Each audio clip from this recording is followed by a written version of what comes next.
One guy who didn't win, at least hasn't won so far in his NFL career, Jadeveon Clowney. This is the prime example of the downside of the rookie wage scale. It was put in place to ensure that busts don't suck millions out of the system without earning it.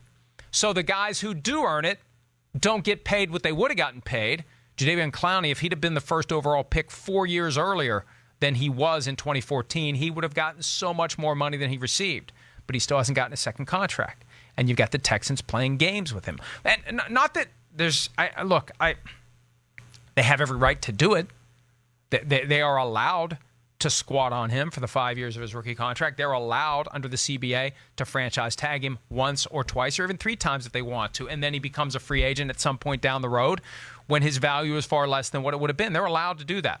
The one thing that kind of put me over the edge, though, the games they're playing with the franchise tag designation of Jadeveon Clowney, and now a grievance rightfully has been filed over whether or not he's defensive end or a linebacker. We're only talking about $1.5 million. And I know that's a lot of money in isolation, but still, for a guy who has been a loyal and faithful employee of the franchise, who hasn't been clamoring for a new contract publicly, who hasn't held out, hasn't even thought about holding out when he was under contract, and currently he's not under contract, I don't know why you do this to the guy. And at some point you have to wonder, what impact does it have on the locker room? Somebody asked me that question yesterday as it relates to Clowney not getting a long-term deal.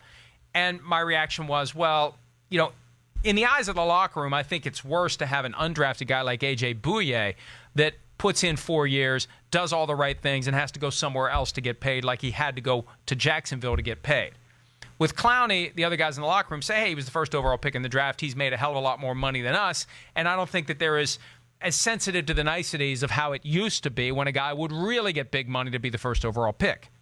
But when there's a perception you're screwing around with the guy, when you're nickel and diming him, and again, I know $1.5 million is a lot of money in isolation, but when you're talking about a $190 million salary cap, when you're talking about a guy who has been part of the team all these years, I wonder at what point it becomes a factor among the players. And I wonder how much hand-holding and sweet-talking Jack Easterby is going to have to do in the locker room if players are pissed off about the way that they're handling Jadeveon Clowney. It's a very simple analysis. You're either a linebacker or a defensive end based upon where you lined up for the majority of the snaps during a given year. Now, it gets complicated because linebackers in a 3-4 often end up with a hand in the dirt rushing the passer.